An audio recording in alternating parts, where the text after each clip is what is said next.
बिस्मिल्लाहिर्रहमानिर्रहीम। ख़वातीन हज़रात, मैं हूँ अख्तर अब्बास और अस्सलाम वालेकुम। उम्मीद है आप सब अच्छे होंगे, खैरियत से होंगे और आपकी ज़िंदगी अल्लाह के फ़ज़ल और करम और उसके रहम के साए में गुज़र रही होगी। मिसेस कामरान कहती हैं कि ऐसे लड़कों को कैसे संभालें जो अपने माँ बाप से झूठ बोलते हों, गलत संगत में पड़ गए हों और रात रात भर बाहर रहते हों। बहुत खौफनाक सिचुएशन है और ये एक दिन में तो ज़ाहिर नहीं हुई। जो इस वक्त आपका दुख है, आपका नहीं, बहुत से और वालिदैन का भी दुख है।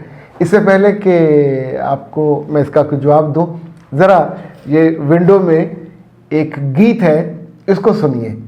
ये पिछले दिनों एक बूढ़ा आदमी किसी ये जो बड़े शोज़ होते हैं वहाँ पहुँचा और धीरे धीरे चलता हुआ स्टेज पे आया। उसके हाथ, इट वॉज शिवरिंग। फिर वो पियानो पे बैठा, लंबा उसने सांस लिया और फिर उसने धुन छेड़ी। उसका चेहरा झुर्रियों से भरा हुआ है, कपड़े भी उसके बहुत आलीशान नहीं है, लेकिन आप ये देख लें कि जब ये मैंने सुना तो मैं लिटरली 10-15 मिनट में उस ट्रांस से नहीं निकल पाया। और मैंने अपने असिस्टेंट से कह के रिक्वेस्ट करके, उसमें मैं अकेला बैठा हुआ था, तो टिश्यू पेपर का डिब्बा मंगवाया। I was unable to. किसी का दुख, ये चीख थी, ये एक फरियाद थी एक बाप की, ये एक नोहा था जो एक बाप ने लिखा अपने लफ्ज़ों में और अपने सुरों में। और वो कहता है कि मेरे हाथों से ब्लीडिंग होती थी और मैंने उन हाथों से अपने घर बनाया। मैं दरवाजे पे वहाँ बैठा हूँ जहाँ तुम्हारे कदम होते थे और मैं तन्हा बैठा हूँ। मैंने तुमको विंग्स दिए उड़ने के लिए और तुम उड़ के चले गए, और अब ये घर है, यहाँ तन्हाई है, खौफ है और तुम नहीं हो, और आई एम वेटिंग फॉर दैट। जो तन्हाई का दुख है और बच्चों के ना मानने का दुख और उनके उड़ जाने का दुख और जाके अपने नए घोंसले बनाने का या किसी के घोंसले में जाके बैठ जाने का, ये बच्चे रुल जाते हैं, रोल भी देते हैं। हमने तो उन बच्चों को सुखी देखा है कि जिनके पीछे पुश्त पे बाप खड़ा है और माँ की दुआएं हैं। आप सोचिए, अल्लाह ने हज़रत मूसा से कहा था, मूसा तेरी माँ मर गई, अब बी केयरफुल। पीछे वो जो बचाने वाली कुव्वत होती है, उससे महरूम कोई भी हो जाए, ये तो गाड़ी का पेट्रोल होता है, वो ख़त्म हो जाए कैसे चलेगी आगे।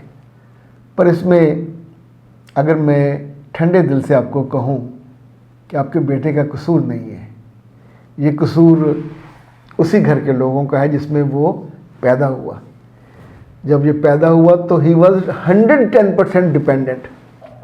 आप जो लुकमा उसके मुंह में डालते थे वही खाता था, आप जितना दूध उसको पिलाते थे वही पीता था, आप उसको जिस करवट सुलाते थे वहीं सोता था, आप जिस जगह बिठाते थे वहीं बैठता था, जिस स्कूल में आप उसको छोड़ के आए उसने वहीं पढ़ा होगा, जो यूनिफॉर्म आपने पहनाई, जिस टोन में आपने उसको मुखातब किया, एक एक चीज़ को उसने फॉलो किया।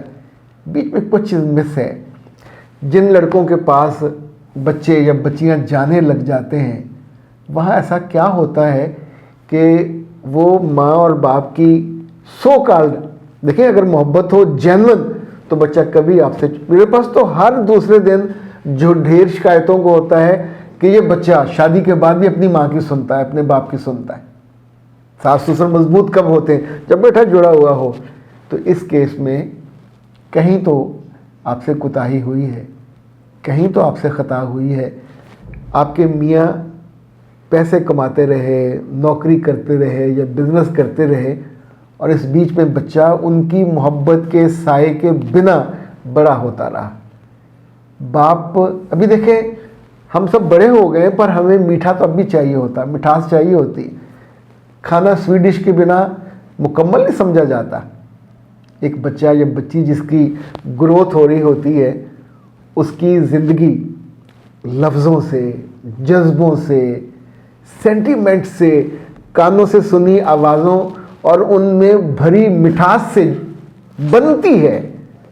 जब किसी बच्चे के कान में अपनी माँ की और अपने बाप की मोहब्बत भरी, मिठास भरी बातें पड़ती हैं तो वो भागता उनकी तरफ। जिस बच्चे की माँ या बाप उसको सबके सामने डांटेगा, वो बच्चा जो ही मौका मिलेगा उड़ जाएगा, दोस्तों के पास जाके बैठता है। वो दोस्त अच्छे नहीं होंगे, अच्छों के पास तो टाइम ही नहीं होता। बहुत खुशबख्त बच्चे होंगे कि जो जमीयत के पास चले गए या किसी और फलाही तंजीम के पास चले गए, बाकी तो फिर ऐसे ही बुरे दोस्तों के संगत में जाके बैठते हैं, उन्हीं के खर्चे पे पलते हैं, उन्हीं की मर्जी से ग्रो होते हैं, उन्हीं की मर्जी से नशा करते हैं, उन्हीं की मर्जी और पैरवी में जराइम की दलदल में घुसते जाते हैं। अब आप क्या करोगे? जब भी वो जेल जाएगा, थाने जाएगा, उसी के वालिदैन फिर जाएंगे, गालियां भी निकालेंगे, बचा के भी लाएंगे। तो गुजारिश ये है कि जब पानी सर से गुजर जाता है तो फिर रोने का और पीटने का कोई फ़ायदा नहीं होता। जिन लोगों के बच्चे अभी छोटे हैं, इस सवाल से इबरत पाएँ, उस रोते हुए बूढ़े की उस गीत को सुने, अपने पास रखें और सोने से पहले उसको सुना करें कि बाप रोता कैसे है, उसकी चीखें कैसे निकलती हैं। पर चूँकि मर्द आमतौर पे मजबूत होते हैं तो सबके सामने रोते नहीं हैं। अब उसकी बेबसी देखिए कि वो कह रहा है कि मैंने तेरे लिए क्या क्या नहीं किया, अब मुझे तू चाहिए था, I am waiting, you are not there. मेरे दिए परों से तो उड़ के चला गया और वापस नहीं आ रहा, और मेरे पास क्या है?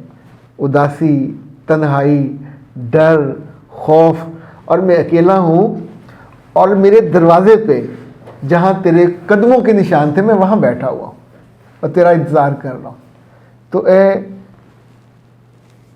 प्यारे लोगों, ए दानिशमंद लोगों, अपने बच्चों की यादों में अपने लफ्ज़ देखें। बच्चे जब कोई गलती करे, मुसलसल कुछ कमी कुताही हो, तो हम उनको काट के थोड़ी फेंक देते हैं, हम उनको बेइज्जत करने से बाज नहीं आते।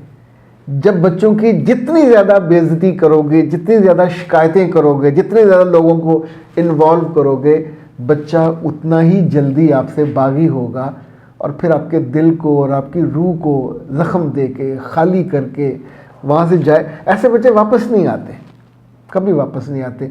वो आलने से गिरा हुआ बोट कभी अपने आलने में वापस नहीं आता।